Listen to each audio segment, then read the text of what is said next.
সেরে গেলাম বাজারে, এখানে নিয়ে আসলাম চিকেনটা আজকেই রান্না করব। আর এখানে রয়েছে কাতলা মাছ আর মাছের ডিম। কাতলা মাছ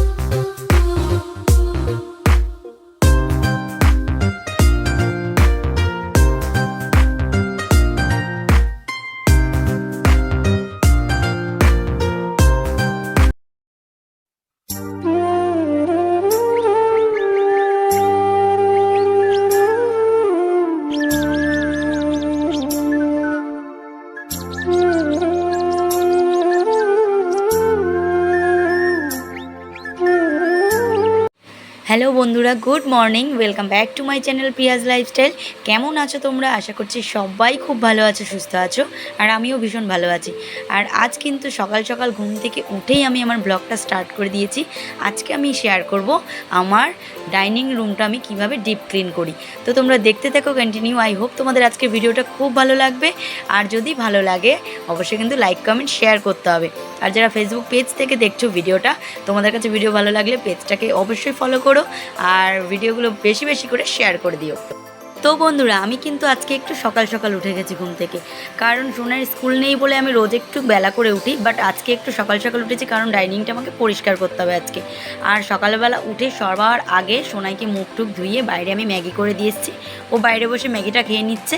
আর এখন আমি আমার ঘরটা আগে ভালো করে পরিষ্কার করে নিলাম, মানে বাসি বিছানা টিছানা তুলে জানলাপত্র সব ঝেড়ে রাখি। এরপর নাজমা চলে আসে, তাই আমাকে নাজমা আসার আগে আগে কিন্তু এসব কাজগুলো কমপ্লিট করতে হবে। আমার ঘরটাকে পরিষ্কার করে নেব, তারপর চলে যাব আমি ডাইনিংয়ে। ডাইনিংটা আমাকে 1 ঘন্টার মধ্যে পরিষ্কার করতে হবে। এখন বাজে সকাল 8টা। তো যেহেতু 8টা বেজে গেছে, আমাকে 9টার মধ্যে আজকে সব কমপ্লিট করতে হবে, কারণ আমি 9টা বাজে আবার যাব বাজারে অজয়ের সাথে। তো তার আগে আমি সব কিছু কাজবাজ সেরে তারপর স্নানটা করে চলে যাব বাজারে, কারণ আমার নিজের বাজার আমি নিজেই করি। তোমরা আগেও দেখেছো আমার ব্লগে। আমার বর আমার মতো, মানে মনের মতো করে বাজার করে নিয়ে আসতে পারে না। ও মাছটা সব কিছু পারফেক্ট নিয়ে আসবে, বাট সবজিটা কিন্তু আমার পছন্দ করে আমারটা আমি নিয়ে আসি। তার জন্য এবার এই ডাইনিংটা পুরোপুরি পরিষ্কার করে নেবো। আর এই ডাইনিংটা পরিষ্কার করতে কিন্তু আমার প্রচণ্ড খাটনি হয়ে যায়। তার জন্য আমি সকাল সকাল উঠে গেছি, কারণ এটা আমি একাই করব। তার এই ঝাড়াঝুড়িটা আমি একা একা করে নেব নিজে হাতে। তারপর বাদবাকি কাজগুলো সব হচ্ছে নাজমার। তারপর আমার আর কোনো কাজ নেই নাজমা চলে আসলে। আর নাজমা একটু সকালে এখন দেরি করেই আসছে, যার জন্য আমি সকাল সকাল উঠে ও আসার আগে এগুলো করে ফেলি। তো ব্লগটা তোমরা কন্টিনিউ দেখতে থাকো। শুধু এই কাজই নয়, আরও অনেক কাজ দেখতে পাবে আমার ব্লগে। আজকে যেন সারা দুনিয়ার কাজ আমার মাথায় এসে চেপেছে। তো যাই হোক, ব্লগটা দেখো তোমরা, তাহলেই বুঝতে পারবে। আর আশা করছি তোমাদের ভালোও লাগবে। তো কন্টিনিউ দেখতে থাকো।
মনে হচ্ছে আমার কখন থেকে কাজ করছি, আমার কাজ আর শেষ হচ্ছে না। আর আজকে গলাটাও আমার বসে গেছে, জানি না কেন, খুসখুস কাশিও হচ্ছে। আমার গলার ভয়েসটাও জানি না শুনতে তোমাদের কেমন লাগছে, একদম গলার ভয়েসটা বাজে হয়ে গেছে। আর কাজ করেই যাচ্ছি, কাজ আর শেষ করতে পারছি না। প্রচণ্ড গরম লাগছে, এখান দিয়ে ঘাম টপ টপ করে পড়ছে আমার সকালবেলা। এই ডাইনিং পরিষ্কার করতে করতে কিন্তু আমার অঝরে ঘাম ঝরছে আর প্রচণ্ড গরম লাগছে, আমি থাকতেও পারছি না। আর এরপরে ভাবলাম স্নানে যাব, যখন স্নানটা করে হয়তো একটু শান্তি পাবো। বাট স্নানে ঢুকে দেখি জল, ট্যাঙ্কের জল তো একদম পুরো ফুটন্ত গরম জল বেরোচ্ছে, গায়ে যেন আরও ফুসকা পড়ে গেল স্নান করে। চুপ করো শোনাই। তো যাই হোক, এই কাজ মোটামুটি কমপ্লিট। এবার ওয়াশিং মেশিন চালাবো। মেশিনের ভেতরে 3-4টে চাদর রয়েছে আমার বেড কভার, তো যাই হোক ওগুলোও কাচতে হবে আজকেই। মেশিনটা চালিয়ে দিয়ে তারপর স্নানে চলে যাব। তো তোমরা দেখতে থাকো কন্টিনিউ।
তো এই দেখো চলে এসছে এসি সার্ভিসিং করতে। আর বাজারে গেছিলাম এর আগে, এটা কিন্তু আমার আর শেয়ার করা হয়নি তোমাদের সঙ্গে, কারণ তখন ফোনটায় বেশি চার্জ ছিল না, যার জন্য আমি আর কিছু ব্লগ করিনি। তো এটা ভাবলাম শেয়ার করি, অনেক কিছুই তো শেয়ার করলাম, যার জন্য বাইরে থেকে একটু শ্যুট করলাম। গেল এসি সার্ভিসিং করিয়ে, দেখো বেশ ভালো পরিষ্কার হয়েছে, বোঝাই যাচ্ছে এসিটা। আর এই গরমে না পারা যাচ্ছিল না, একদম প্রচণ্ড গরম। তার মধ্যে আমার ঘরেই সব থেকে বেশি তাপ লাগে এই রোদের।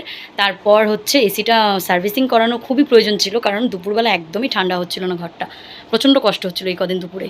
এখান দিয়ে গেছি বাজারে, বাজার থেকে এসেই দেখছি এসি সার্ভিসিং করতে চলে এসেছে লোক। তো তারপর কি করব, ঝটপট করে ওনাদের আগে এখানে বিছানার এই বেড কভার ফভার পেতে দিতে হলো।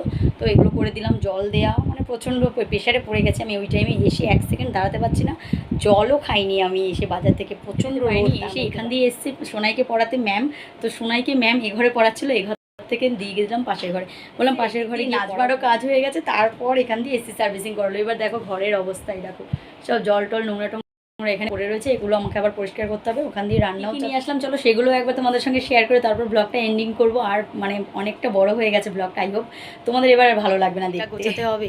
এই দেখো এইটা আগে গোছাই, এর মধ্যে প্রচণ্ড ধুলো পড়েছে। এখানে একটা পুরনো চাদর পেতে দিয়েছি। আর এই দেখো ঘরের অবস্থা। নাচমাংস সেরে গেলাম বাজারে, এখানে নিয়ে আসলাম চিকেনটা আজকেই রান্না করব। আর এখানে রয়েছে কাতলা মাছ আর মাছের ডিম। কোনো ভালো মাছ পাইনি, তাই কাতলা মাছ আর মাছের এই ডিম নিয়ে এসেছি। তো এটা দিয়ে 2 দিন হয়ে যাবে। আর এখানে রয়েছে চিংড়ি মাছ। তো আজকে আমি চিকেনটা করব, আর করব চিংড়ি মাছ দিয়ে একটু আমের টক করব, ঝাল ঝাল করে আমের টক। লেবু, আর এটা কি লেবু বলে, এই বড় বড় একটু কাগজে, এই লেবু নিয়ে এসেছি 3টে, কাগজি লেবু, আর এগুলো পাতি লেবু, এটা বেশ ভালো লাগে। আর এই লেবুর সেন্টটা কিন্তু বেশ দারুণ। আর এখানে নিয়ে এসেছি কুমড়ো, এখানে রয়েছে কাঁঠালি কলা, এখানে রয়েছে লাউ, থোড়, এখানে রয়েছে শশা, একটা রয়েছে পেঁপে। এই পেঁপেটা সেদ্ধ খাওয়ার জন্য নিয়ে এসেছি গরমে, এই গরমে খুবই উপকার, পেঁপেটা খাওয়ার দরকারও আছে। আর এখানে রয়েছে কাঁকরোল, আদা রসুনটা আমাদের দোকান থেকে নিলাম। আর এখানে রয়েছে কাঁচা আম, এই দেখো কাঁচা আমের টক করব। এই ছিল আজকে আমার সকালের বাজার ঘাট। আর রোদের মধ্যে বাজারে গিয়ে তো আমার অবস্থা পুরো খারাপ হয়ে গেছে, এসে 1 সেকেন্ডও বসতে পারিনি। এসে বাড়িতে ঢুকছি, তখনই দোকানের মধ্যে দাঁড়িয়ে রয়েছে 2জন লোক, মানে এসি সার্ভিসিং করার জন্য এসে। সোনাইকে দোকানে বসিয়ে রেখে গেছিলাম আমি বাজারে। তো সোনাইয়ের ম্যাম চলে এসেছে পড়াতে, নাচবারও কাজ শেষ, তারপর এসি সার্ভিসিং করতে ঢুকেছে। তো একদম ঘরের মতো তো দেখতেই পেলে কী অবস্থা করে গেছে। তো যাই হোক, এবার রান্নাবান্নাটা ঝটপট করি, না হলে খেতেও লেট হয়ে যাবে আজকে দুপুরে। গাইস চলো ব্লগটা আজকে আর বাড়াবো না, অনেক বড় হয়ে গেছে। আর আমার এনার্জিও নেই, আর আমার মেমোরিটা একদম ফুল হয়ে যাওয়াতে না প্রচণ্ড ডিস্টার্ব করছে ফোনটা। কেমন লাগলো আজকের ব্লগটা, আর বাড়বো না, ব্লগটা অনেক বড় হয়ে গেছে, এরপর তোমাদের দেখতে ভালো লাগবে না। যদি ভালো লাগে লাইক কমেন্ট শেয়ার করো। আর নতুন সদস্য আমার চ্যানেলের, এখন তোমাদের কাছে আমার ভিডিও ভালো লাগলে অবশ্যই চ্যানেলটা সাবস্ক্রাইব করে কিন্তু পাশে থাকা বেল বাটনটা অবশ্যই অল করে দিও। তো চলো টাটা বাই বাই, দেখা হবে নেক্সট আরেকটি সুন্দর ব্লগে। ততক্ষণ সবাই ভালো থেকো, সুস্থ থেকো, বাই।